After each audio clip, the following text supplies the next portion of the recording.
Thanks for choosing this free Anfield Index podcast. If you'd prefer to listen to this or any of our other shows without adverts, then now's the time to check out Anfield Index Pro. With AI Pro, you can supercharge your entire listening experience. You'll not only get all of our podcasts without the ads, but you'll have them far faster with our quick publish feature available exclusively for subscribers.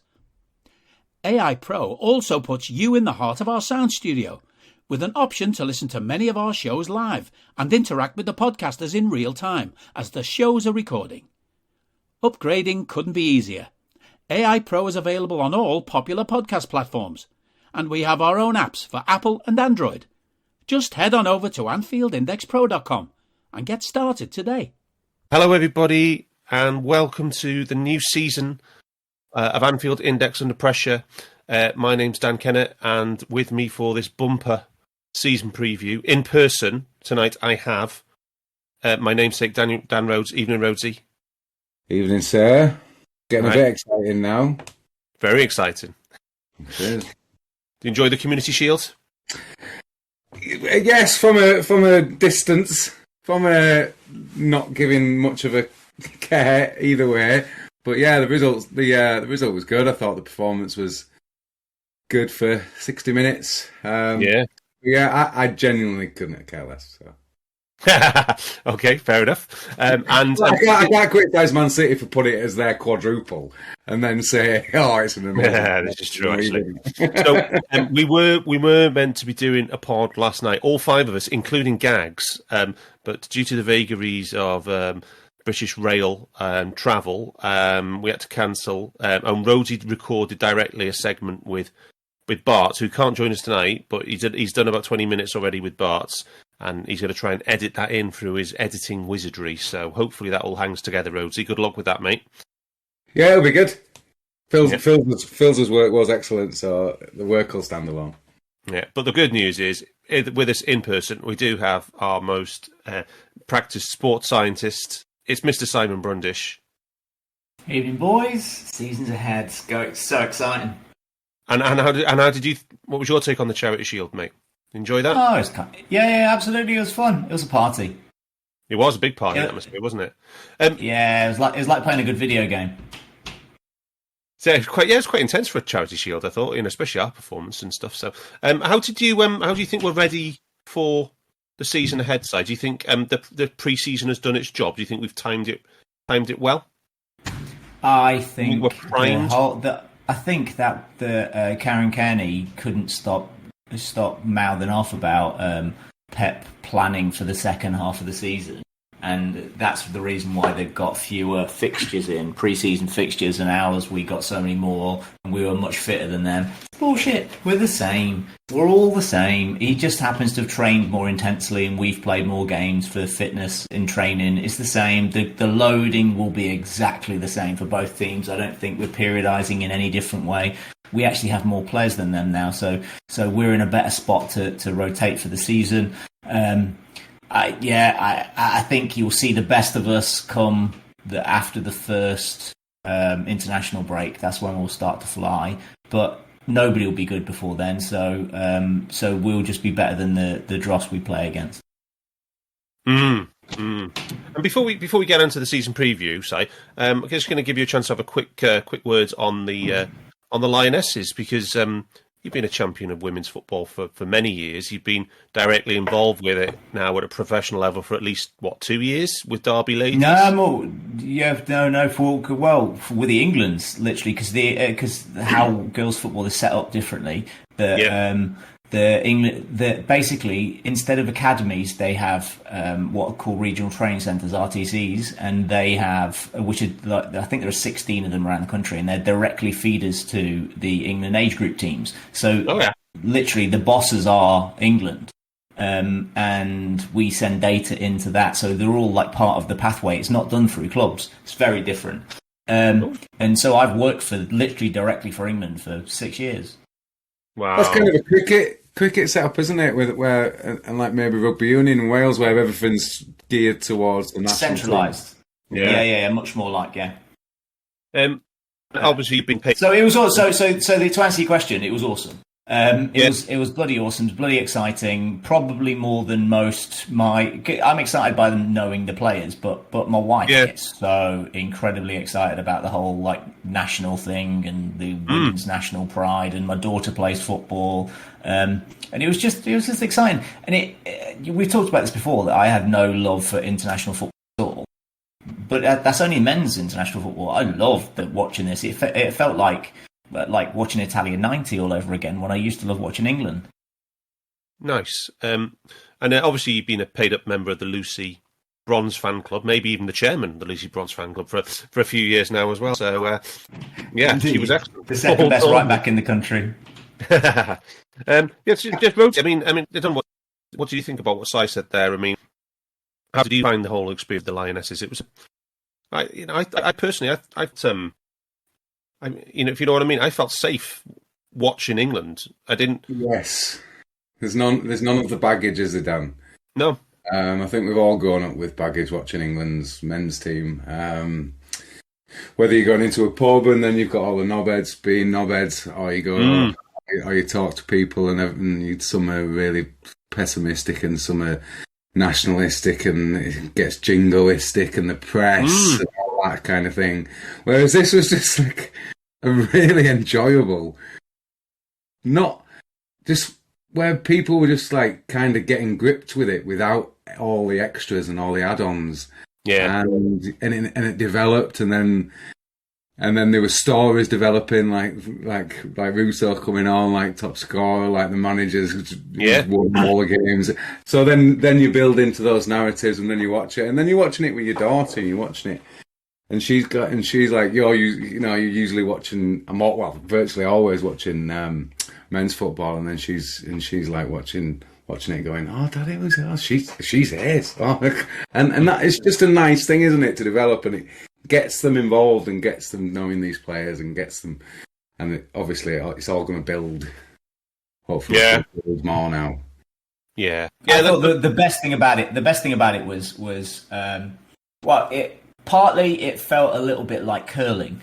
If like every 4 years curling happens, and then the people in the country go, oh, curling's awesome, isn't that fun? So, like, part of me feels like maybe that's what it is.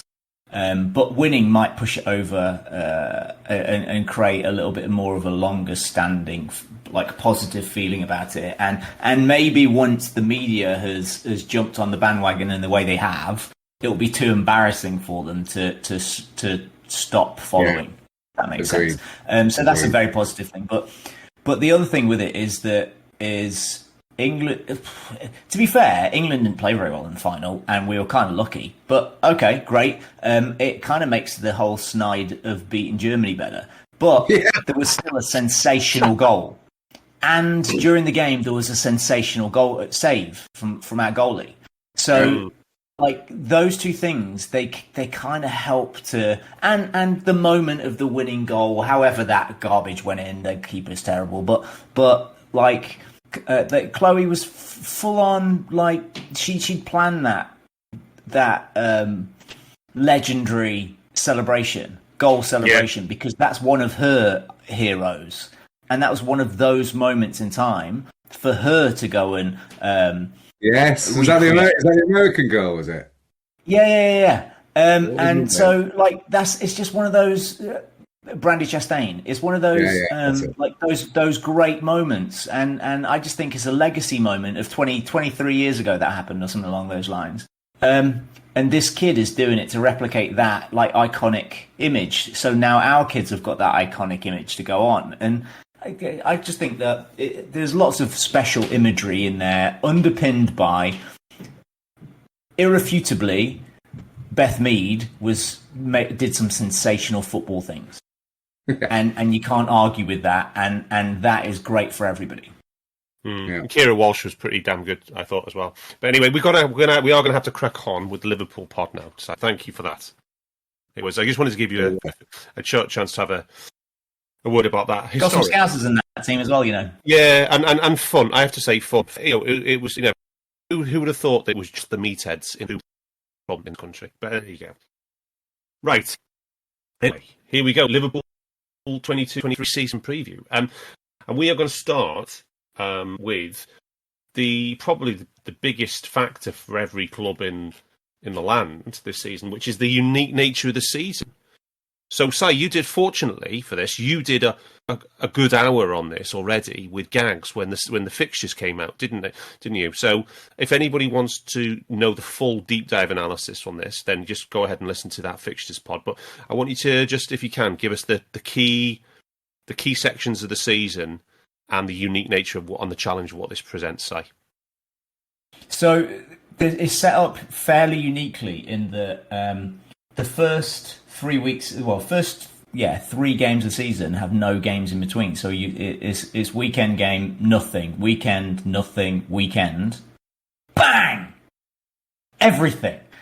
So they've kind of allowed an extended spring training, extended pre-season for teams to build in because the season finished quite late. And this is unique, so allow sports science to kind of dictate how best they see the planning for the World Cup, which is absurd. But I still don't think this is good science. I think this is weird how they've set it up this way. So for the first, so we've got 3 games in the first 19 days in August, yeah.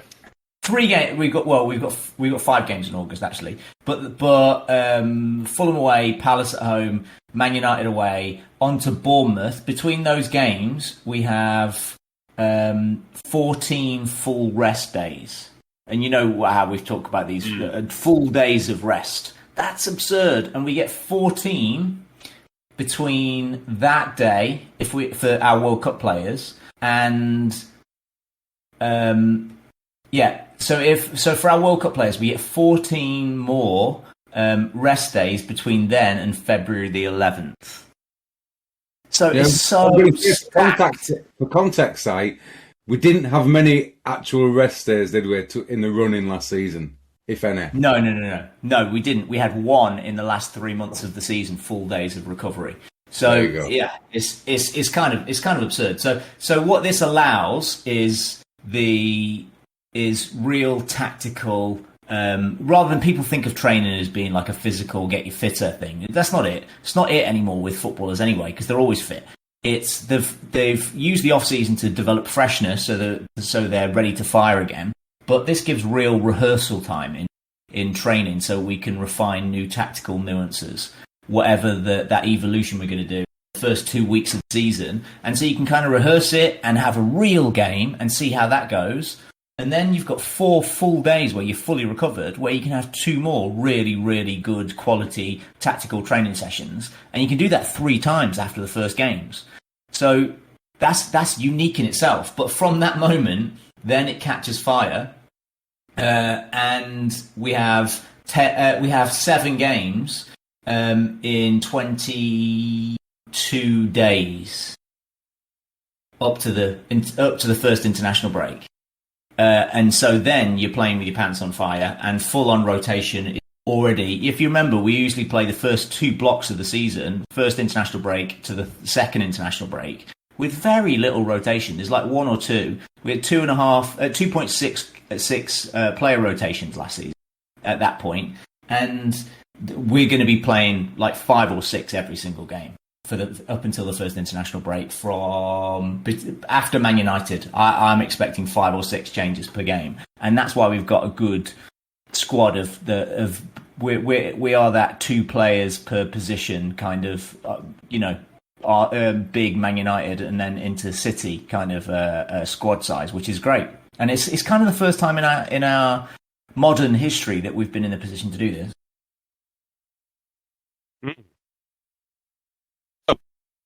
One thing I wanted to ask you, Si, was about the World Cup. The World Cup last week in November, so 20th of November, does it start, the first match? Yeah, but they leave on the 13th of November for the international break, for the World Cup, and it finishes it finishes on the 15th of December. Yeah. And then effectively there's a few rounds of the Carabao Cup shoehorned in just before Christmas, or maybe just have... And it's Boxing Day, isn't it? Is the restart for the Premier League?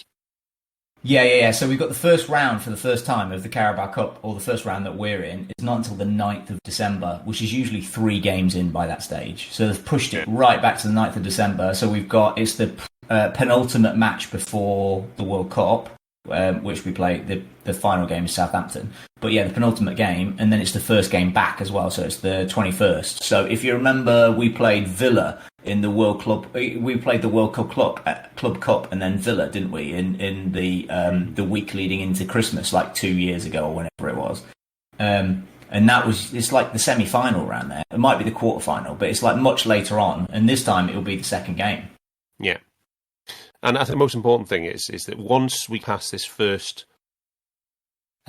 this August period where there's lots of these rest days, then there is not a single game of slack in the schedule for a reschedule. So if there's anything which is adverse weather, anything which is unplanned or cancelled fixture in any way, there is currently no slack at all in the schedule to put in. Is that correct? Almost. There's none till April. So the first one would be the 4th of April. There are 2 windows, 4th of April and 3rd of May. Wow. They're the only 2 weeks that there isn't a midweek game for the rest of the season. Yeah. That's absurd. So if there's ever a time to go out in the first round of both domestic cup competitions, it's this year. Yeah. Yeah. Or I obviously I don't. I'm not tactically go out. Yeah. Well, I don't. It's like it's not even tactically do anything. Go out, right? It's sign up to publicly only play these players in this competition, like he's done with goalies.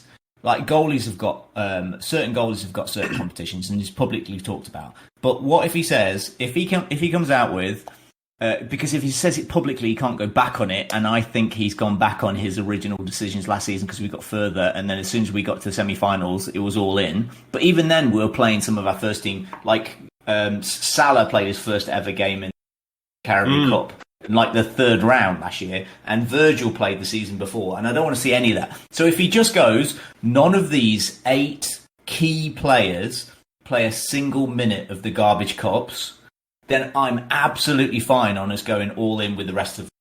Because we've got a big squad and using it as training and as experience, that's fine. Even though there's no slack in the schedules to things for adverse weather or cancellations. Because obviously take them over, isn't it? That's what I guess I say, and just keep some minutes for the guys that aren't getting any minutes in the Premier League or Champions League. Sure, just use its training time. Yeah, I'm just wondering. I just think they're going to train either way. Yeah. I just think that this season there is going to be a serious possibility of a club, not necessarily us, but a club having to do what we did in 2 seasons ago, where we had to play two games in 2 days on different sides of the world, basically because the schedule would not change, and there was no give. And I just think know what you're saying, but there is an extra rule this year that can't legally happen anymore. So there's no possibility of 2 games in 48 hours. It's been removed by the Premier League. So and the FA they made some agreement or something, I don't know. So basically all the things that Klopp has been complaining about and been ridiculed about for the last 5 years of not playing Saturday lunchtime games after Champions League. All of the 5 subs, all of those things are now being installed this year. So we're actually fine. And the only worry about the crunch of fixtures would be if we get far in the Cup. Because if we don't get far in the Cup, then there is slack. There is schedule slack, yeah. Yeah, okay. Rhodes, on the overall World Cup thing and how and what impact it's going to have? Well, there's not much I can add to one side's comments there, but the two is podcast, where it goes into a lot more detail. And I think we're going to touch on other bits when we talk about how repeatable last season is with injuries and the volume. And however, if we were lucky or if we were planned, and the planning and all the sports science that goes into reducing that. But it's Dan, it's just to be honest, it's an absolute aberration that we're having a World Cup halfway through a season. There are lots of issues that go around that. I think we've got the volume of squad. I think we've got the numbers. I think if we go along the plan there, just interested in which 8 players Si thinks. I don't know if we're going to come on to that, but which of the 8 players? No. So, what do you boys think about how we should attack this season with this 5-week block in the middle, which is something we can't control. We can't control how our players are going to do, how they're going to be treated, how they're going to how they're going to be trained while they're with the national teams, how they're going to be like when they come back. My opinion is that we should literally go as hard as we can from game one and play and just get as many points on the board as we can before the thing starts. That would be my strategy. Rhodes, yeah. Well, I think all 3 of us are pretty much agreed, and the league is the key competition.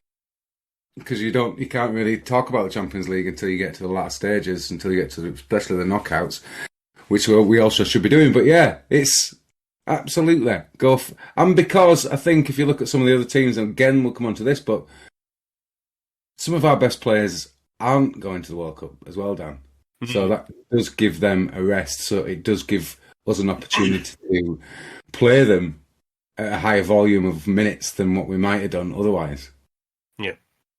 And Si, how do you think Jurgen will be trying to handle? What will his plan for this massive uncontrollable in the middle of the season be? Do you think? How do you think he's going to play? I think the massive uncontrollable is really in our favour. Okay. I think it's hugely in our favour. I think we're in a really good position with Jurgen now having, and Corny and all of the backroom team now having this great experience of German football, which does have a winter break, and Premier League football now, where they've integrated their systems. Our players are fully hardy to play in this insane intensity of football without getting injured. And now they've got a winter break that they can plan for because they're experts at this winter break. And make no mistake, this is pretty much a winter break. If you look at the players that are going to the World Cup, we'll talk about who the oppositions are for us in the league this season. But Man City have got 12 players. All of their good players are going to the World Cup. So of our players that are going to our best players that are going to the World Cup, we've got the keeper, but he's a keeper for God's sake. Who's stressed about that? You've got Trent, who doesn't play. You've got Fabinho, who mostly doesn't play, but if he does, great, he's a machine, whatever. But he's not. I'm not greatly worried about the tax of that, and Henderson's not going to play. So one way or the other, we've got 6 coming back. And we've got Darwin. Pretty much, they're the dudes that are going to the World Cup. Yeah, like Thiago's not even being picked. Yeah, and if he is, he's not in the team anyway, is he? Really? Exactly, and he hadn't even been picked in the squads for the last game. So who knows if he's going or not? But he's not going to get run ragged. So these lads are going to be fresh. And the the 2 most important players in our squad aren't going to the World Cup. Salah and Van Dijk. Van Dijk's not going. Holland aren't at the World Cup, are they? Yeah. No, I they thought are. Are they? That throws off all my calculations. I don't know. Oh my God. Wrong. They're in Group A. Jesus Christ, don't take any notice of me tonight. Bloody hell. But I've been through all the squads calculating the number of people, and I've got the grid up in my mind, and Netherlands aren't at the World Cup. Jesus Christ. But Robbo's not there, Naby's not there, Mo's not there, and Luis Diaz not there. So we got a lot of big players who are World Cup. Yeah. And Bobby, who knows whether Bobby's going or not. But either way, we've got much more of a buffer than any of the other teams whose all of their best players are going to the World Cup. Excellent. Right, now, Rhodesy, one of the other things that affects every team in the league is changes to the regulations of those main competitions. And there's quite a few, actually, big ones, isn't there, coming up this season? Changes to the regulations for... Premier League and Champions League. So obviously the first one is 5 subs. Yes, of course. Finally, the Premier League is dragged kicking and screaming into the 21st century. Did you see the announcement today, Rhodesy? No, what's this? From Dale Johnson. The No. Champions League will have semi-automated offside. Oh, so they're bringing in that thing that we were talking about. Oh, well. UEFA have said that the FIFA system is good. They like it, and then it's going in. Right, and there's a very nice little explainer on the FIFA website and UEFA website now on a 2-minute video on how it works, and how and how it should end up in a friendly format for fans. So that's another big one. The multi-ball system is coming back, Rosie, this season.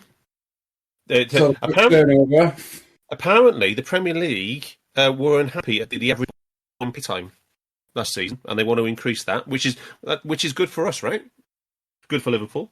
Well, it should be, especially for the transitions and our throwing practice and our training and our movements from there. Yeah, absolutely.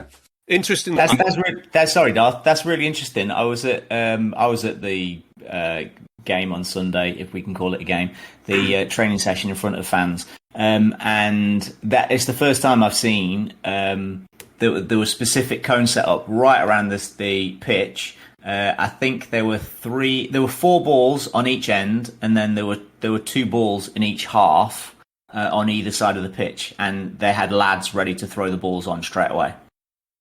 Ooh, and when one came off, one ball accidentally, one of the subs warming up knocked it off, and it ran onto the pitch, and quickly, like the little boys were told off, and quickly replaced the ball instantly. It was like in 5 seconds. So and I thought it was odd. I didn't realise the change, but that makes so much sense, and it will make a big difference to the season.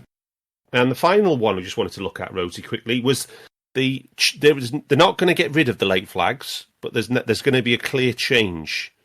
Oh, good. In the changes to the flags. So apparently, Pommel, now headed up by Howard Webb. Yeah, not my Man United fan. So Pogmol now said that only delay raising the flag for an obvious offside when there is an immediate chance of a goal. So it's still a bit subjective. Yeah. Obvious offside, immediate chance of a goal. Hopefully, though, it should give a few more flags going up than last season, though. Yeah, because immediate does kind of insinuate that it's got to be pass, offside, possibly. Has he got a shot immediately? Instead of some of the ones that we had, where we're playing a high line up until the halfway line, and they're playing a through ball in, and if that player is like 40 yards to one goal, that's not an immediate chance, is it? Is that like the Ollie Watkins that won at Villa, where it was on the left wing? Yes. Yes. Well, we had a few last season, and they went down as data, didn't they? Yeah. So hopefully that's going to have that's going to have a good impact all around that one. Right. So this makes sense because we saw a few of these on Sunday as well. So they're obviously implementing the new rules, and I'm not convinced it's going to be any different. It's going to be different. I don't know if it's going to be better because it's still subjective, and there was still 2 moments in the game where everyone was going, "What? Put your flag up! What are you doing?" And then in the next moment, the guy put his flag up straight away for a shot, and it was like, what? It actually happened in the World Cup too. There was a similar moment in the World Cup final too. So I'm not convinced. I think VAR, the automated VAR, will sort it anyway, one way or the other. And what will end up being that linos will just not put their flags up ever again. Honestly, I think we'll be a season away. I think we're a season away from the automated system flagging the linesman, or to some automated like signalling to the crowd, to the players, rather than the lino. I think it's because it's instant. It takes 0.2 of a second for them to decide if it's offside or not. Yeah, and that will also cut out the data errors, won't it? Yeah, we do. With shots that shouldn't really and stuff. Yeah, exactly. There's always a higher chance of being a big chance if it's your last line of defence and someone's through. Yeah, and maybe it can change a little. Even if it's say like 25 33% reduction in. I'll still take that versus the last couple of seasons, to be honest. Yeah. Just the most annoying ones, And just the thing that I wanted to be removed is the thing you described. If we can get rid of the ball over the top on the halfway line and a 40-yard sprint at full speed, yes, to a very obvious offside, that's the thing I want removed, because that's where injuries occur. Unnecessary injuries occur there. Unnecessary high-intensity sprints, Yeah. Exactly, yeah. Extra load that doesn't need to be there. The only particularly when they're playing offside, right, they're facing away from goal. So they have to drop step, put all of their weight to transfer to go in the opposite direction, which is really high intensity in their muscle and their joint more than anything in their knee. And then they have to sprint. And I don't. If we can remove those, great. Yeah. Rosie, the only thing I was going to say, challenged a bit from their stuff, new developments this season, was that the Premier League said that the average ball in play time last season was 55 minutes and 7 seconds. Now, I thought that was actually quite high. I wasn't based on the stuff that we've seen off Y-Scout. I wouldn't have. What do you think that's right? 55 minutes 7 average. 53 I got when I did it for a season, and that was for us. Oh, just Liverpool games only. Yeah. But all games, I can go and try and find it, but I think 53, 54, 55 is about right. Okay. Because we're trying to get it to 60 out of it. That's the point about the stop clock. Yeah, the ball and play clock thing they want to introduce maybe in a couple of years, that kind of thing. Yeah. All right. So let's go on to the other one we did. We spent like about an hour and a half on the last year's preview part. We're not going to spend as long this time, which is the squad analysis side. Is our squad ready for the rigours of an intense season with the World Cup in the middle? Do we have enough depth across the squad to cover the fixtures available, and do we have enough quality depth? Go. Sorry. Okay, the second answer, the second question in there, because there were two, do we have enough depth or do we have enough quality depth? Because I think the first one, we've had enough depth for 5 years. The second one, I think we've only ever had enough depth now. It came into being in the second half of last season, and now I think it's inarguable that this is our strongest ever squad to start a season. Minutes per minutes, I think we have an abundance. I think we've got 32% more minutes than the highest number of minutes required for a season per the squad, which seems to be a decent amount of spare, just in case. That's our buffer for injury. Yes, so we've got 30% buffer of injury minutes. So every club is going to need, let's say, a bit of luck, but it's not luck. Every club needs to not get bad luck of repeat injuries in the same positions, because that can decimate anybody. But we are in the best position to do that, because we have 2 players for every position. We have 2 quality players for every position. We have the ability to rotate proactively from the beginning of the season, and we have less World Cup players that are going to be playing the most intense minutes of their life in the hottest conditions on earth, and then coming back to play the second busiest period of football in history. Yeah. Can you give us one of the most contentious area of all sides is the midfield. There's been a huge narrative all summer long that Liverpool do not have enough depth and enough quality depth in midfield. And I think nearly all of this debate is simply driven around your opinion of Jordan Henderson and Curtis Jones. And I think people who are more comfortable with those 2 players, I think the midfield minutes are broadly okay. The people who don't like those 2 players, I think that we are short in midfield. Also, the fact that we did try to sign Aurelien Tchouameni, but we can have a few words on that in a minute. But when you crunch the numbers on the midfield side, what did you find? Just give us an example of this how the minutes for the predicted minutes for each player, the expected minutes needed by the team, and the buffer. So we need, if we play every minute of the Premier League, obviously, and Champions League, I don't care about those other 2 nonsense things, that is 13,770 for a 3-man midfield. if we just include Fab, Hendo, Naby, Thiago, and CJ, their 3-year averages ranks at 3,620 minutes. So just of those players, so we aren't even including Milner in. We aren't including Ox or Harvey or Carvalho. Okay. And just with those 5 players... Just with those 5 players, we cover the minutes. Yeah.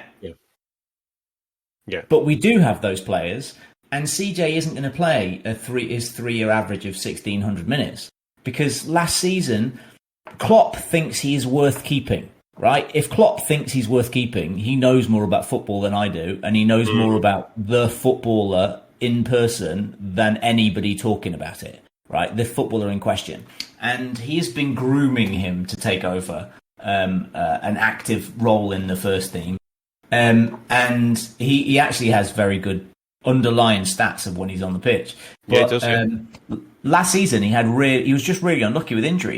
Freak eye injury that doesn't happen. That's not an indication of a non-football injury. Exactly. About 2 months out, I think. Yeah. It's not. So how many games did he miss last season? Injured. Which is the first season his entire career he had. And he was concussed at the start as well, and he had all kinds of... he didn't really have... He had concussion, he had an eye issue, he had a like almost detached retina, and then he had COVID. That's just... The trifecta. So, he missed 16 games last season with injury. Yeah. And he just doesn't get injured. He's not one of those guys. He's not Ox, he doesn't have soft tissue injury. And he didn't get any soft tissue injuries last season. So so those injuries that he had, the games missed, are very unlikely to be predictors of future injury, which is how we look at these things. So Ox is always going to get injured. That's just, it's one of the things you sign up for with him. We hope to mitigate some of that. We can say that about Naby, but Naby had an underlying cause, which is he had previously didn't have any injuries till he came to Liverpool. Then he got quite a big Rec Fem one, and it took a while to get it fixed. Matip was one of those guys, and then he had surgery to fix his issue, and then he wasn't injured ever, and he had the highest number of minutes he played for 5 years last season. Yeah. So you can look at the reasons behind these things. There are reasons, and you can be very optimistic about those lads. I think it's unlikely that Thiago is going to play anything more than 3,000 minutes for Thiago wins us the league, in my opinion. Yeah, but he's only done that once in his whole career. Thiago? Yeah. No, he hasn't. He's done it 3 times in the last 7 years. So he's got 4,000 minutes. Maybe I was excluding when I was looking at excluding the internationals, because most of the time... Oh, okay. He's just over 2,000. He's typically in league for his club. He's got 2.5. Yeah, I suppose with just international, I've got my numbers all have internationals in, so I'm not quite sure what the difference is. And I keep saying to people, with Thiago, if we get 2,500 minutes for Liverpool, that's going to be amazing. That's his absolute maximum best case scenario, and is most likely is probably more like 2,000, 2,100, which is only just over half a league season, right?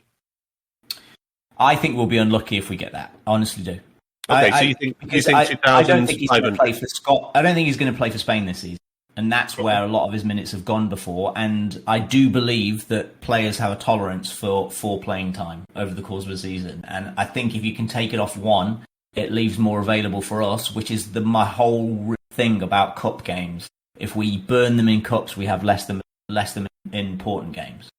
So you think 2,500 is most likely for Thiago?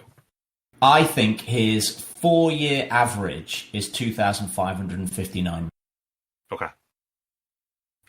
And Fabinho is he's getting more injured now than he used to be. He's getting slightly older, but he's still a high load player, right? 3,500 minutes, maybe 4,000, is it? Yeah, he's 3,800. Yeah. But the key is not he just won't be able to play every single game in both the big competitions. There'll have to be some slack, won't there, for both those players? It's not just that.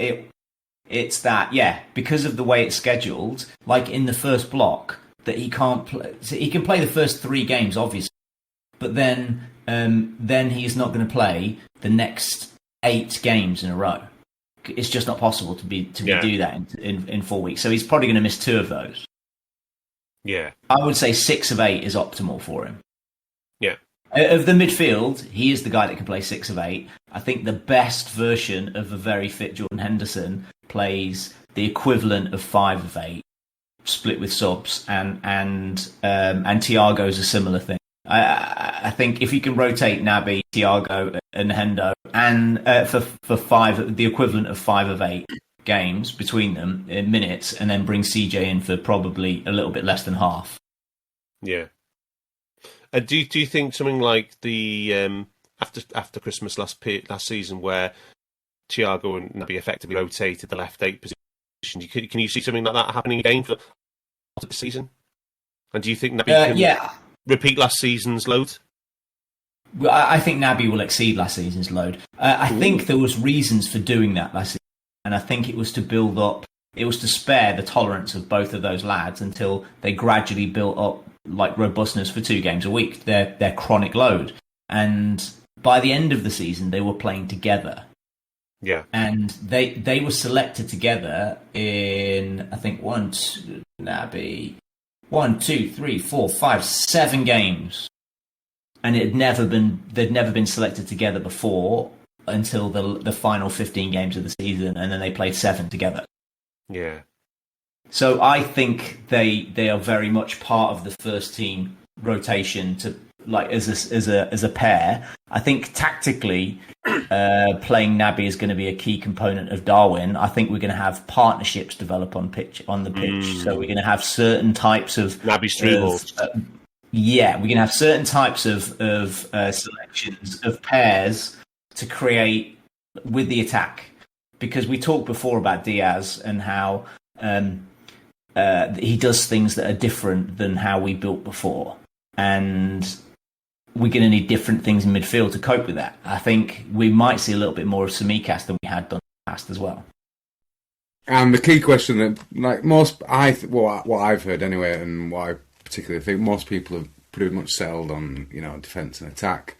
We don't know how the attack's going to develop, but we're happy with the numbers. But what about midfield? That's the other key side point to this squad analysis. I think I've said on Discord and a few others that, and I've said it in this pod at the beginning of the season, I'm all about controlling the midfield.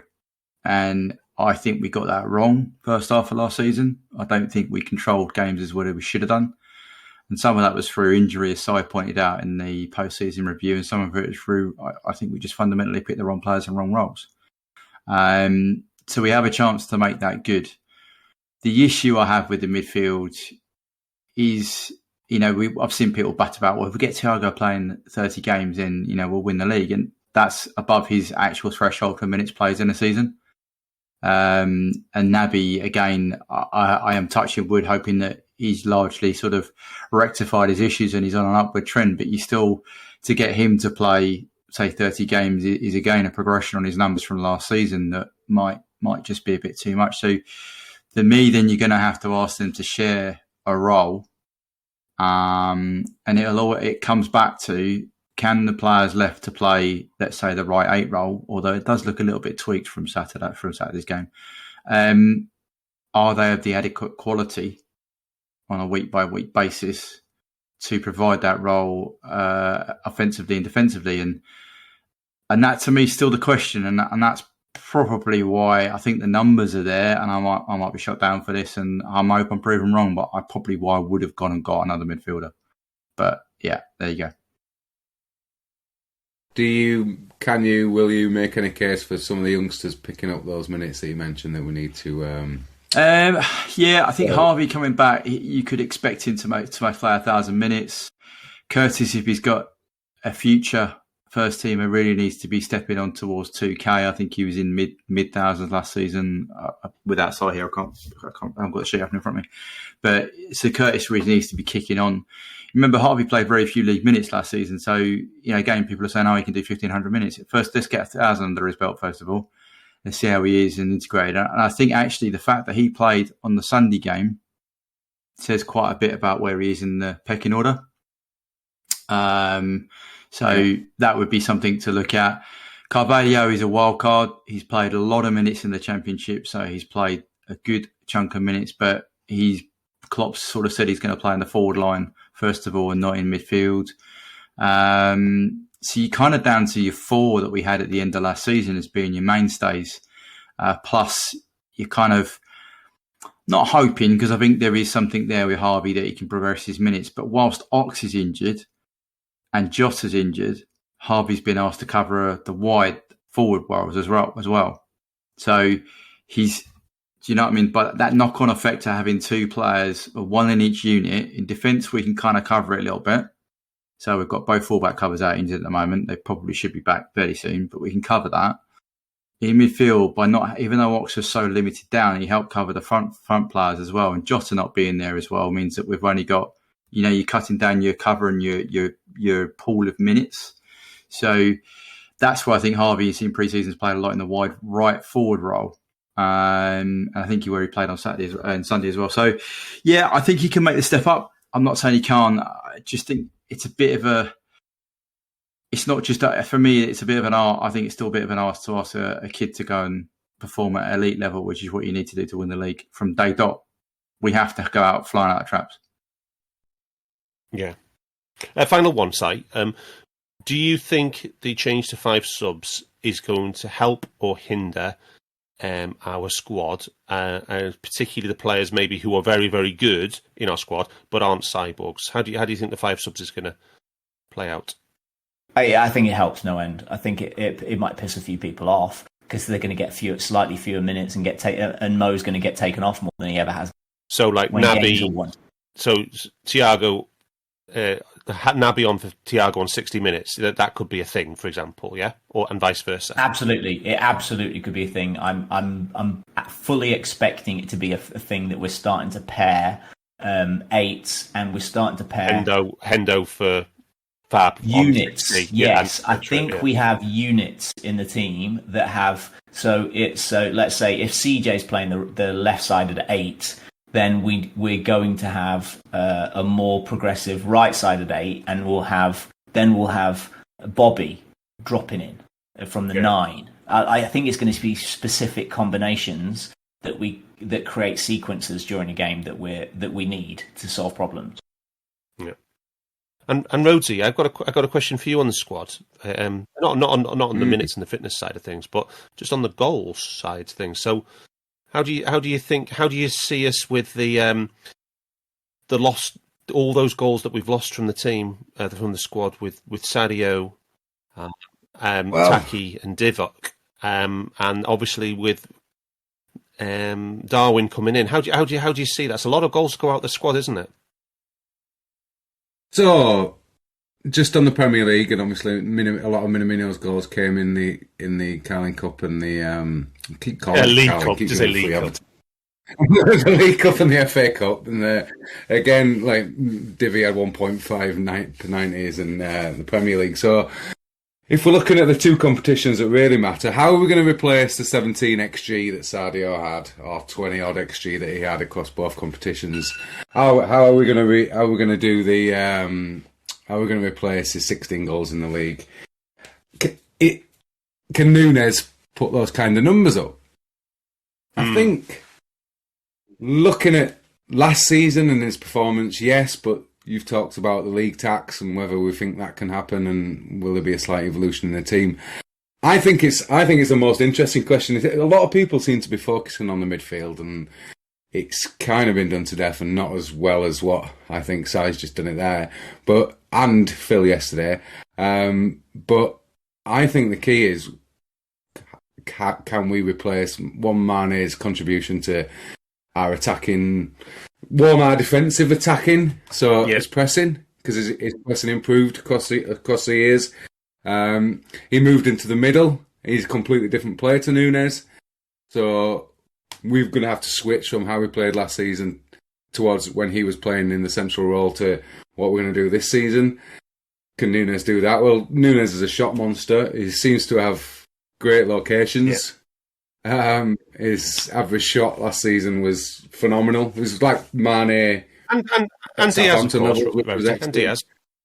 And Diaz. Well, Diaz came in and got 5 XG. I think 10 games with 4 goals, so he was slightly underperforming, and we know why. In answer to your question, was. though, I think Diaz will be able to match Sadio for his pressing and his Gagan, and I think he will exceed Sadio in terms of his expected assists.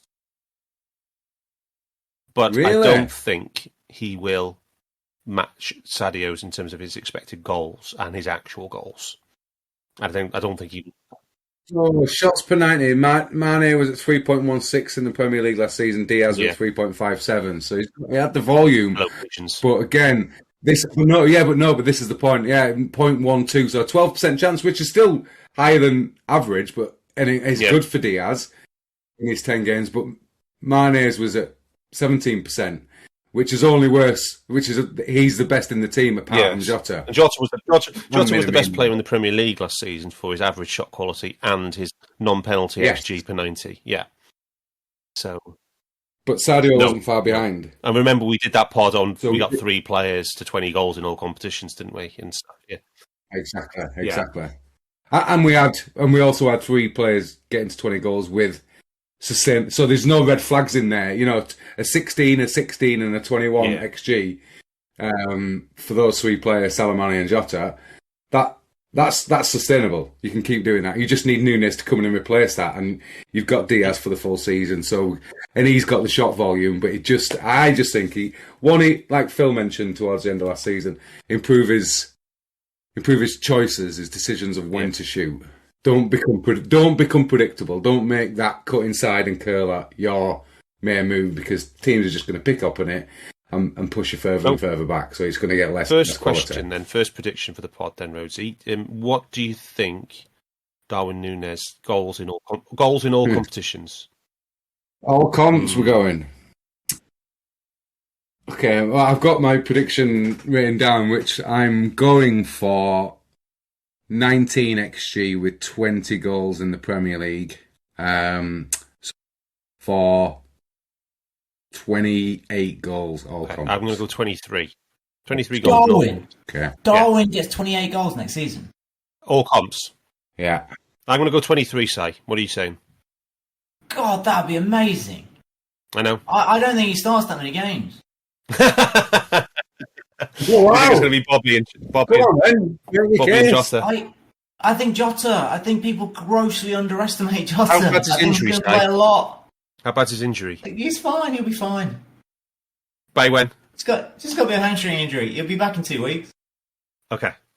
So just let's go Salah one side, Diaz the other, and then we're going with this, right? We're going with this Diaz thing. You guys are way hotter on Diaz than I am. But who would play there instead? Jota? Yeah, sometimes. No, I presume so, but I don't think we can be stuck with one lad. And so you're talking about pressing, and Diaz using Dart's numbers. The Mane had 24.9 pressing adjusted, and Diaz had 27.7. So you got the pressing in there. Diaz, the one big hope for Diaz of him turning into Mane is that it's not about what he does with a shot. It's about where he takes the shot from. Yeah, he is going to get in to make easier shots. And the thing is that he isn't a finisher. He isn't innately a striker. That Mane has striker's instincts, and he is in there for rebounds. He is in there for crosses. While Diaz is not, he's in there for a glory goal. So he might get you, in the best case scenario, 13 brilliant goals in a season that change games. He is not going to get you 20 goals. That Mane might just, tap in 7 and get 5 headers. Do you know what I mean? Jota's going to be doing that. So no, but we forgot about Bobby too. No, yeah, but my question was originally, what's your prediction for Núñez in all comps? Darwin Núñez. I think if he gets 12, I'll be overjoyed. Okay. I would love the team to fully evolve and that it becomes his team, him and Mo. I really see that potential where he and Mo can fully take on this like wondrous Dalglish Rush thing, or Stevie and Torres, and they both get 25, 30 goals in them, and Mo finishes the season with 25 and 25. I think that's absolutely a possibility. I just don't know if he's going to get straight in the team. We've got a lot of good players. Yeah. And the number of appearances that he gets in the first half of the season will be entirely down to how he fits into the structure, but also how the rest of the team behave around him. Yeah. I agree with all that. But my point would be, Dan, that I just don't think we would invest that amount of money with someone that we thought was going to score. No. I agree with everything I said. It's just that I think that with the time he's on the pitch, and I don't think he will be an absolute regular starter by any means, I still think he'll get over 20 goals in all competition, because he'll take pens when Mo's not on the pitch. He's never missed one. I would love that. I don't think Mo's going to not be on the pitch very much. But I would love for him. It would be my favourite thing for this season, right? For him to fly. 5 subs. Mo he'll be like the birds. Mo will be picking Klopp's eyes out if he's getting subbed in games regularly. He's not the World Cup. He wants to finish top scorer. He wants to win the Ballon d'Or. He doesn't have many years left. It's a good range. Sai 12, me 23, Rhodesy 28. Good range. Anyway, right. So let's just talk about how repeatable is last season. And that brings us on to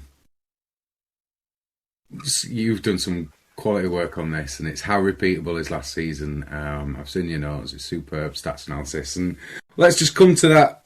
Let's just come to the team level performance. We'll leave injuries and VAR for side, but team level performance. 1, are there any red flags? And 2, I'll go with where do we need some positive skews to win the league? Okay, so there's a bit I use understats data because A, I've worked out how I can get a big data sheet from it, and B, I quite like it's quite easy to manipulate, should we say.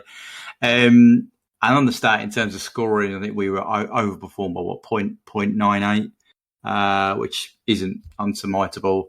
If you run that as a Monte Carlo, so how likely were Liverpool to score 94 goals given all of the shots that they took in terms of XG for the whole of last season?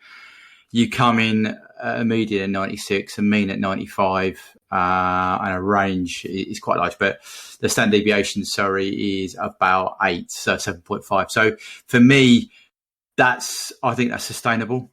And I think that the variance in there, I think I wrote was me due to some of the fatigue at the end of the season. So that we potentially could have scored more given the XG we created, if that makes sense. But I think given that what we scored, it's very, very marginal. But the fact the MC came out pretty much bang on what we scored suggests that I think that is, that's sustainable for me as an offensive metric.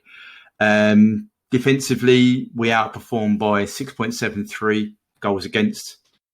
And again, running through the same process, testing it through an MC. What MC, Phil, for those that are Monte Carlo. So it just basically it uses all the probability of all the shots you've either taken or faced, and then runs that in a simulation. I did it for 1,000 times. If people listen to the Champions League game, I did it for 10,000 times. And you test it against a level at which, so for the Champions League, I tested it against how many times we'd scored 0.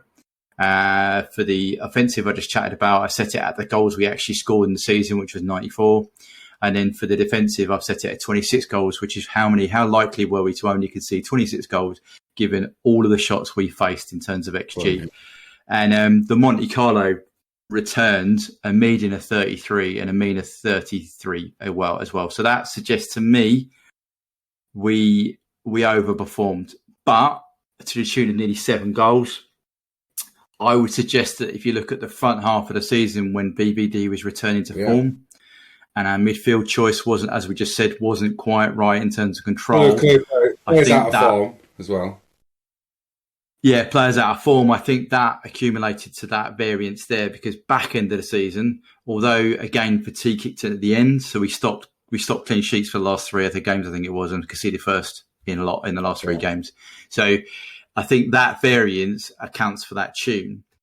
So for me, I think we can sustain that, and if not improve our defensive output by the fact that we'll start with the players in a good place, if that gets what I mean. I think they'll be ready. Absolutely. And what positive skews do we need? I think we could do with, having said, I think we're on par with scoring. I think we could do with scoring. Ultimately, our goal difference, our non-penalty expected goal difference was 61, and our actual goal difference was 73. So that skew probably needs to carry on. It's always good to be the right side of a skew in terms of conceding goals, right? So I think we could, I think we're going to need to run. We weren't overly hot scoring, but I do think there are times when we were slightly outperforming all the time. We said that on the pod early season, so I think we could do with a bit of a run there in terms of scoring, particularly potentially through some heavy periods beginning of the season, that first block in the middle of the season. So I think defensively, I think we can sustain that more realistically, so the range will decrease. But if not, then we need that skew as well. I'm going to start off with injuries. I think it's the biggest single factor that determines a team's high, max and min of a season, their possible ranges, is their injury level. So, Si, first of all, how repeatable is our injury levels from last season? What's the chances of us having the same level of injury? Quite high? I think they're very high. I think in the distribution data that Bart's put out, that shared with us yesterday about point spreads and stuff like that, I think we're right in the middle of likelihood of us getting the number of injuries we had. I think that's right. We're in the middle of the Premier League, and we've recruited the most durable players you can get, and we have the best, most top-down integrated sports science support in the world. So it's absolutely possible that we get less injuries than we had last season. Oh, even though we're starting the season with 3 first-teamers injured. So that would be Jota. We only have Jota, one. Ox, and Kennett. Samikas injured. Yeah, Samikas got a strain. So when I say first teamers, I mean I watched Kennett, and if he's got more than a dead leg, I'll eat my glass. Okay. So you don't think it's serious? Milner walked up to him. He ruffled his hair and called him a pussy. Right. And he got up and carried on for another 5 minutes. But Van Dijk around a little bit. When Van Dijk did his ACL against Everton, he walked off the pitch. Oh, but that's an ACL. That's just normal. Yeah, but he didn't carry on playing. He got treatment straight away. Kennett didn't get treatment for 5 minutes. And when he did get treatment, Morgo was a little bit reluctant to get on the pitch. It was like, what? All right. So you don't think Kennett's injured and Jota is minor? I don't think Kennett's injured, and Jota's not minor, but he's coming to the end of his injury. So he's going to miss most of August, where there's not many games anyway. Yeah, I think he'll be back. He'll be back in full training for Man United. Okay, and is Ox a bad one? Don't care. I'll ask again. Is Ox a bad doesn't one? play for us anyway. Is Ox a bad injury? Ox, so he might miss 6 minutes. He might have played otherwise. He's not in our first team squad. Can I try and get an answer to the question? Is Ox's injury a bad one? He's got the worst hamstring injury of the bunch. Okay, thank you. But it's just a hamstring injury. He hasn't torn it off the bone or anything. Okay. Apparently Jones is injured as well. There's an argument. There's an argument, Dan, that we haven't got any first team players. That's exactly what I'm saying. Yeah. The whole first team squad are first team players, Rhodesy. Yes, I know, but okay. But apparently Jones is injured as well. I mean, if we're going from what we were analysing earlier about how few games we've got in August and how Klopp tends to pick his teams to just pick one team, it's going to be the same team, we're going to have some subs. He would have planned for this to have those specific first team players for those games, so I don't think any of the players that are injured at the moment would be starters. That's all. I'm not saying they won't be later in the season, like Jota and obviously Kennett, which I would like, but I don't think Ox or the other, or Kennett or Jota would have been involved in those games as starters. Jones, just to answer Aman, who was talking about CJ, he's got a tiny little strain. He's fine. Okay, and Keita was ill, wasn't he? He missed the last. Yeah, match. Keita was literally sick. Okay. Okay then. And the other big one, which is an uncontrollable, unfortunately, is VAR. I mean, Rhodesy, I think the bad news is that we're probably going to go slightly the other way. You know, all things being equal, because last season we had a bit of a positive swing with VAR. We ended up with the most positive VAR overturns in the league. So. Yeah, positive VAR overturns is kind of a different metric that I would look at. I think we were still pretty bad in terms of the ones that we thought should have been and weren't. Doesn't it just mean that refs have been mean to us? And we're wrong? Yeah, and they overturned in our favour either way. Yeah. That's what I'm saying. Yeah, it's just because you get the correct decisions doesn't mean it's kind of an overturn in our favour, and that's how these. And like VAR stats are just a new thing, so we're all learning what are the most important ones to look at. We're also quite high on the net decisions as well last year. We were positive on the. Yeah, was it net 3 or 4 though? But we've gone from a -7 or 8. Yeah, that's right. But remember, with VAR, just like goals, big chances, and errors, they are like match influencing events. And that was going to be one of my key points when we're talking about our points predictions at the end of the season. It's so close between the two that are going to be up for the title that it could be any of these things. It could be a couple of big injuries for either side. Rodri VAR at Everton. Yeah. It could be a couple of VAR decisions. It could be a couple of ref decisions that don't even get looked at because we had some of them, like the Kane one, which was a match decider. So it's so subjective. I think we're getting there slowly. We're starting to understand the VAR data slowly, and VAR is going to get better with the offside one, obviously the automated stuff. But still, it's a coin flip, Dan. It's not. I don't think you can give an analysis on how VAR is going to influence a single side. We can talk about how it's been implemented over the league, but I don't. We got a slightly different skew last season, but I don't think the skew was enough to go, oh, we've gone from one of the worst to one of the best.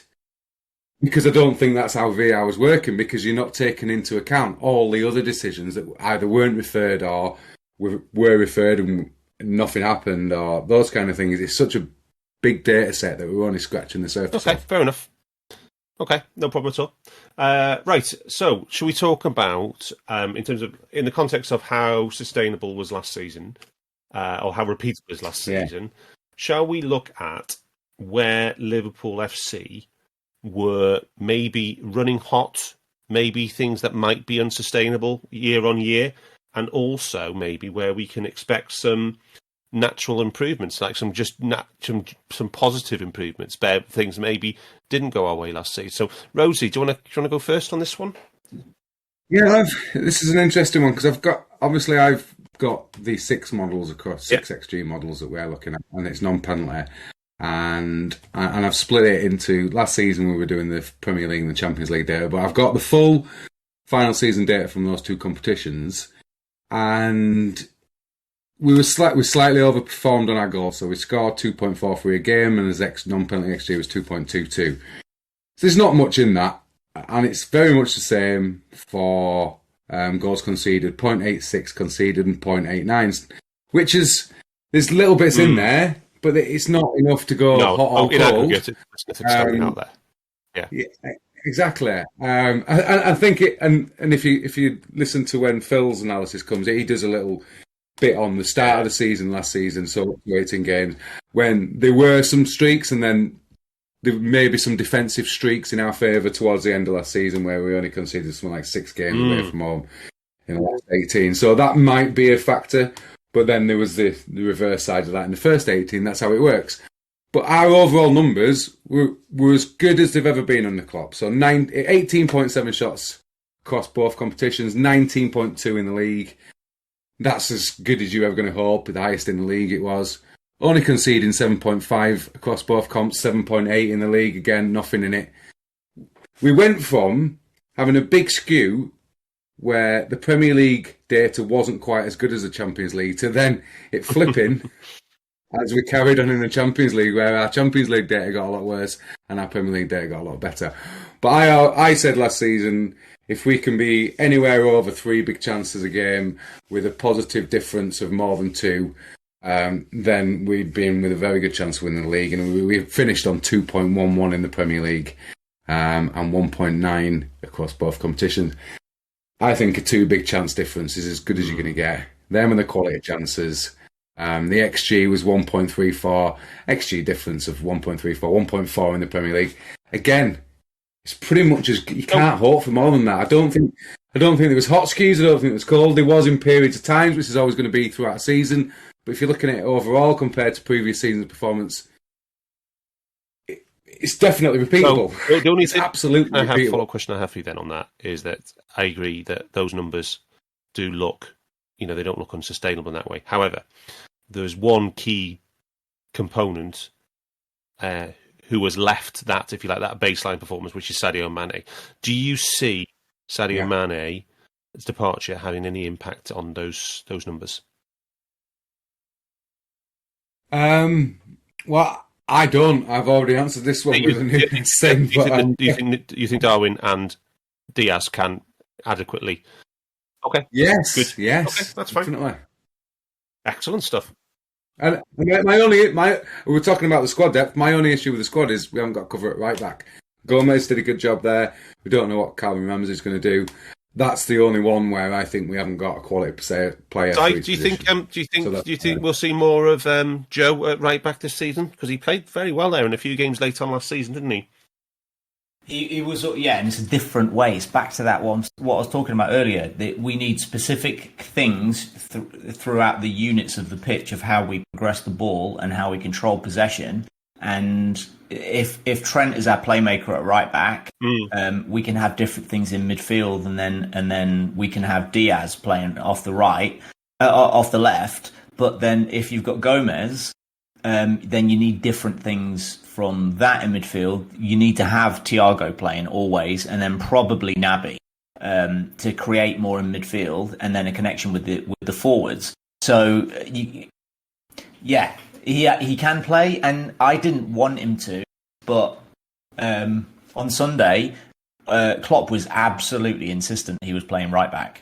So he played the first half at centre back, and then second half he was organised. He was playing right back, and we got an injury at centre back, and he in the end Sepp came on and played there instead of Sepp playing right back, which he done also.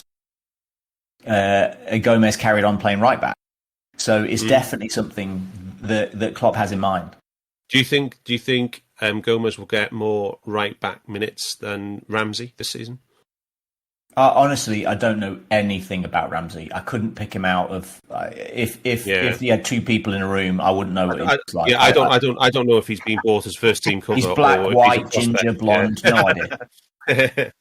Well, he's Scottish, so he's definitely going to be ginger. No, I don't think he is. You need to listen to the Northcroft and Graham Hunter pod. Really good on Ramsey. You've got jocks that are talking about how amazing he is. What's that going to tell me? Jesus Christ! It's like having one of the Cardassians tell me how great a Cardassian is.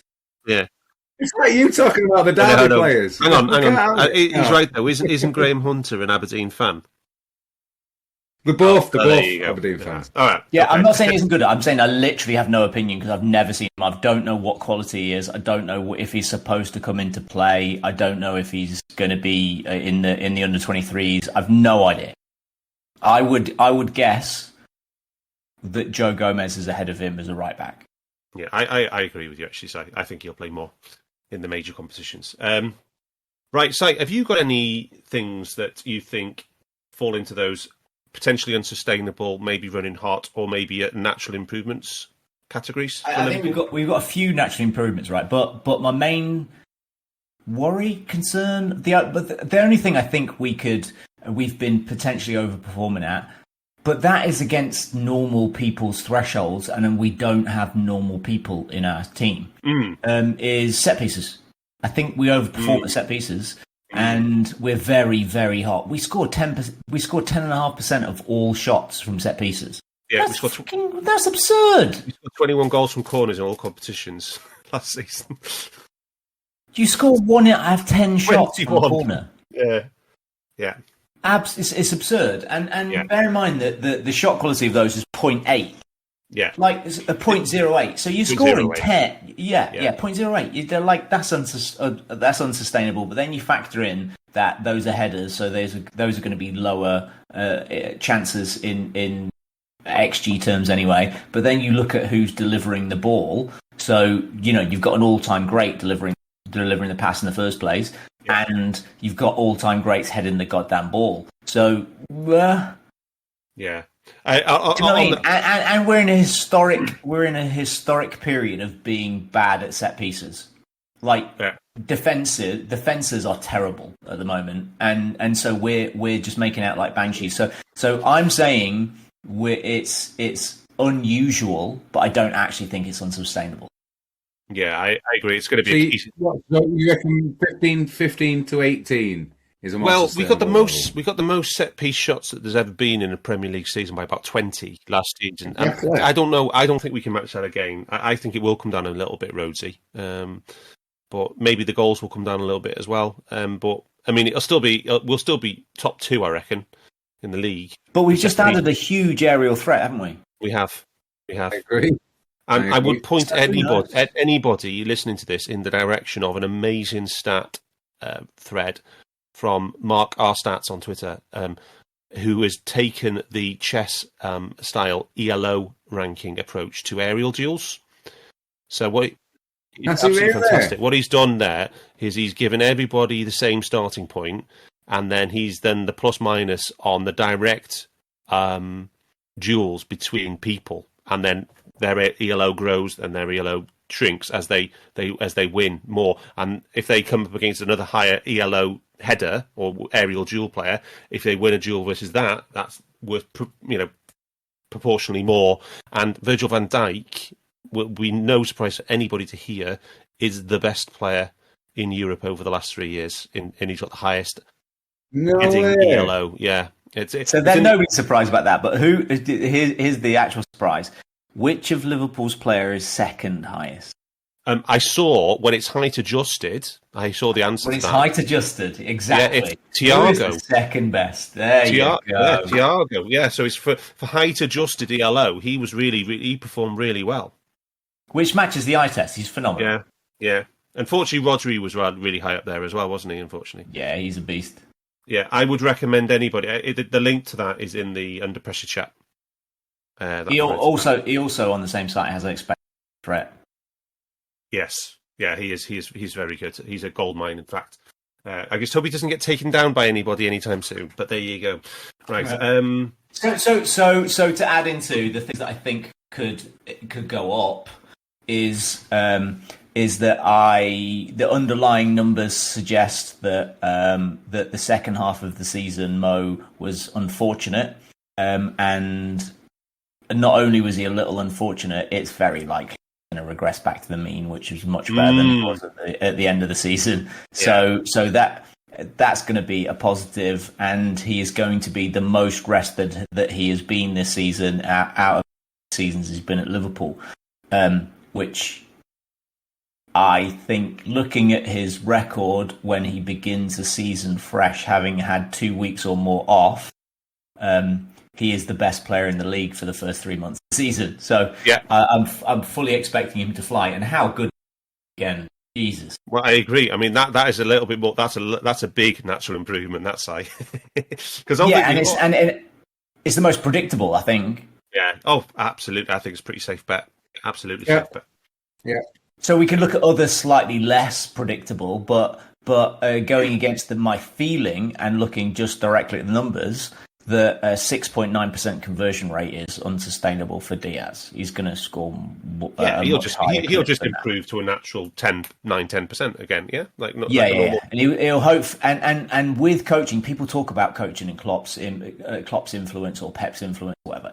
One of the things that he will be doing, part of the coaching journey with him, is he will be getting into different positions than he naturally does and naturally has done in the past. So he will be ending with specific timing in places on the pitch, in the box, that will give him a higher chance to score than he has previously shown, and places he has previously been in, because he's a street baller, and we've taken this wonderful street ball, really, and Klopp is going to nurture him into one of the best players in the world. That's the plan, and that progression is tactical.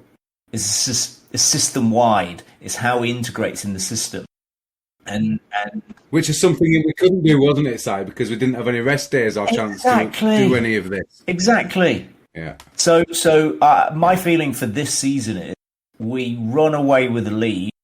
Thiago's the best player in the league, not called Mo Salah, and Diaz is the second best player in the league, not called Mo Salah. That's not the most likely situation, but that's how I feel like the season could well go. This is from the underlying numbers. This is not just my gut.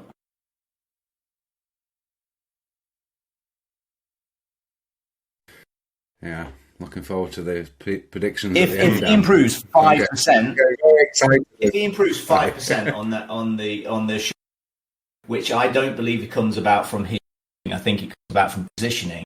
It means we've created a higher percentage chance for him, and then he scores more goals. So he is going to play much more of a role in replacing Mane's goals, and then I just think it will fly from that point. And if you guys are right anyway, Jesus Christ, I'm already predicting 102 points, by the way. I have a few to add to that. A few ones which could, thankfully other people haven't finished. First of all, one thing that is definitely going to get worse is that we didn't concede a penalty in the Premier League all of last season. So that's going to change, like it or not. We will concede a penalty at some point.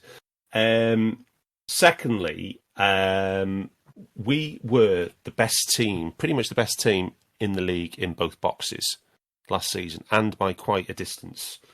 And yes, we have good players at both ends, but with that, there always is the possibility that you are riding the percentages a little bit too much. So just a little bit of context on that is that in front of goal, maybe apart from the last 5 or 6 matches when we didn't do this, we were the best finishers in the league. We had 94 goals from 86 post-shot XG. So that's 8 goals above what we gained 8 goals through our quality of our finishing. So the only thing here was the next 3 teams were all within 1.5 goals of ours. So we weren't like miles ahead or anything like that. We were just the best. So that might come down a little bit. We might be a little bit closer to our non-shot post-shot XG this season. But the biggest ones, which do look huge gaps, are on the expected assists minus assists at both ends. So last season, our opponents finished with 9.3 fewer assists than they should have expected. So we conceded 27.3, but expected assists, but only 18 actual assists. Now, Wolves were similarly hot to us last season, and there was a huge gap then to Burnley, who were 3 assists fewer than expected. So that was a big thing. And in attack, we had 10.9 more assists than expected. Now, much of that will be, as Si's already covered, through set plays, where you get a delivery into the box and then you get a low percentage chance, which you then score from. So again, but I do expect both of those things to narrow. So in the attack, it will narrow down a bit as well. But the key thing for me for the whole season, or the league season, is Alisson Becker for me, and Virgil van Dijk, because they enabled the whole system more than any other players that we've got, and I think Alisson's is so pivotal to the amount of, like last season we conceded the fourth most through balls in the league, and we had the most sweeper keeper actions in the league as well. We had 1.7 per match. Wolves were the next most in the league with 1.1. And we faced the third most through balls in the Premier League with 45, which is well over one per game. And some of those some late flags, I agree. Yeah, but yes, point still stands. So I think the form and the fitness of Alisson Becker and Virgil van Dijk is absolutely pivotal to maintaining that elite level performance. We'll still be able to, even if they're not at top form and not available, we can still do stuff through the quality of our attack. But I think they're the two most pivotal players, and obviously Alisson's got that little injury at the moment as well. And just a word on Van Dijk, just over his whole Liverpool career now, his league career, 129 games, he's won 75% of them in the league. 2.43 points per game over his entire career, 92-point season. So that's his baseline. Virgil's baseline, 92-point season. 50% the clean sheets, 50% of the Premier League games he's had a clean sheet. And he's averaging 2.3 goals scored per game and 0.8 conceded, which is 88 over a season, and 88 scored over a season, and 29 conceded. Plus the organisation, plus the high line, plus the offside trap.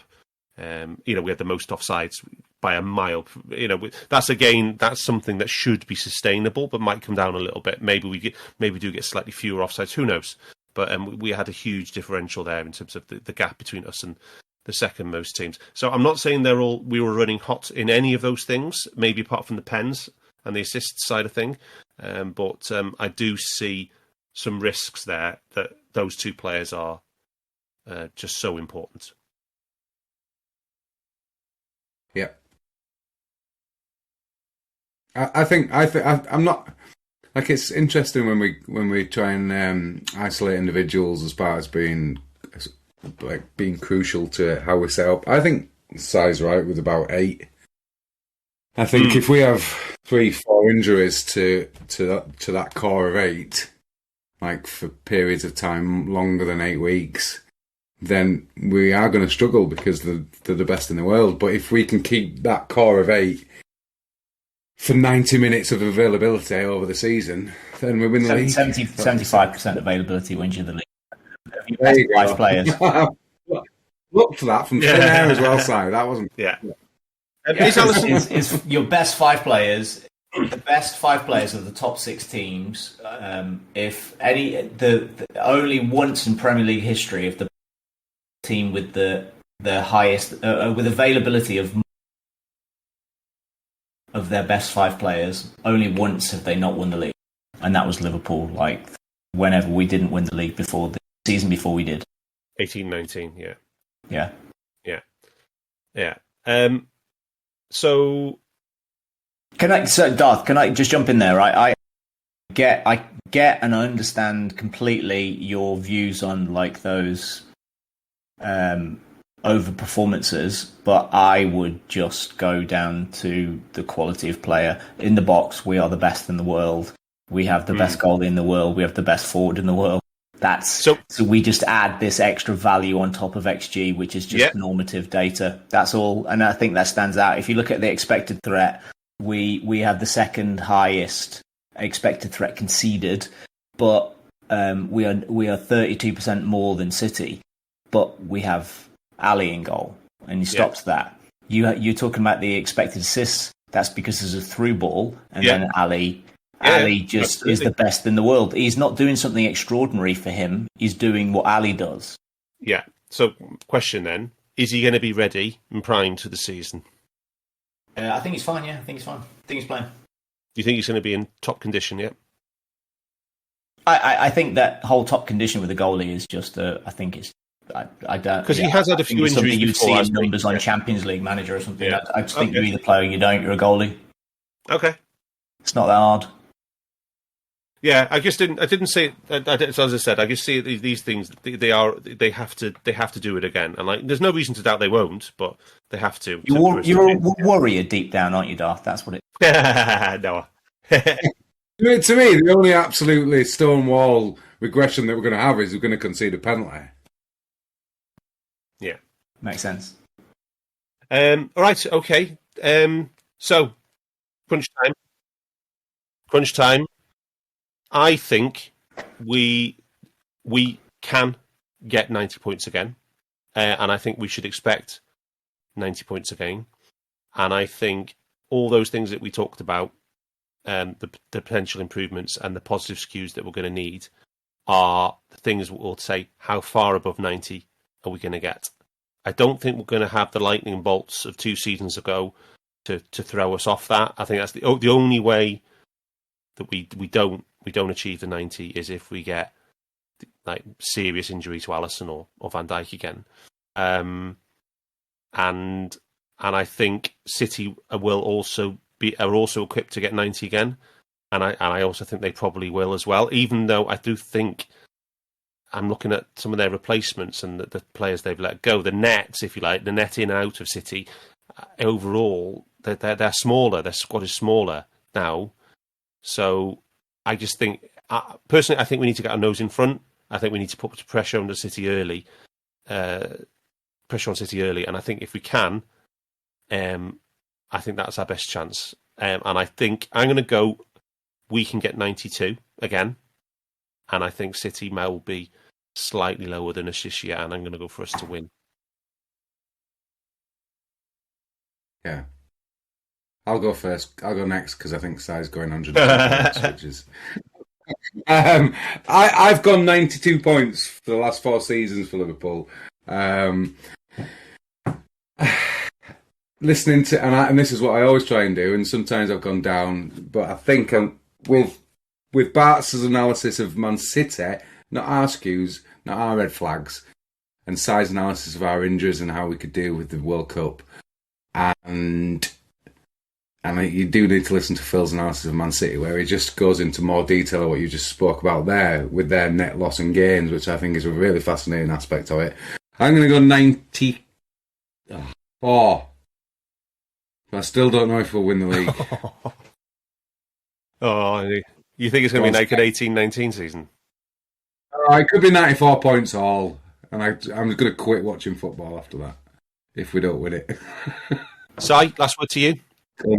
So going on the rolling 19s, the City are 93 points in the second half of the season. They did just what they needed to do just to beat us. I think they continue at a 93 team, but in a slightly different pattern, creating goals in a slightly different way. Not creating goals. Yeah, they definitely create goals in a slightly different way, but they will win games in a slightly different way. They won't be quite as tight. I think they were freakishly above average last season. But they will rack up. You'll probably get the highest ever victory score this season, maybe in more than one game, because some teams will just lie down. So you think we're going to see like 9-0, 10-0? Yeah. But then they will slip up to Crystal Palace and 1-0. And so I think they'll get. I think that the City are going to get between 91 and 93 points. I'm going 93, and Liverpool's rolling 92 points. So I feel like that's our high point, 102 if Thiago plays 3,000 minutes, and I think 95 is our low. I'm going with a 98-point title victory. Oh, sorry. And on that bombshell... End it now, Dan. Bombshell. We are going to bid you farewell, and it's been the Monster pre-season preview. Let's see how we're going to do. Rosie's going to edit in part of his contribution to this as well. Good Lord. Right. We will be back next Monday for this first UP for real of the season against Fulham, and it's the big one this Saturday lunchtime. And until then, up the fucking Reds. We hope you enjoyed listening to this Anfield Index show. Please be sure to subscribe to our channel so future podcasts find their way to your device automatically. There's nothing quite like fan engagement, and we'd love to know what you think of anything discussed on this show. The best way to get in touch is over on our free Discord community, where both podcasters and listeners debate the hottest LFC topics 24/7. Sign up free now at AnfieldIndex.com/Discord. You won't regret it. You can also follow us on Twitter at Anfield Index and find us on Facebook by searching for Anfield Index. Oh, and before you go, we'd love it if you could leave us a 5-star review on your favourite podcast app. It only takes a couple of seconds, and it means the world to the people who create these free shows.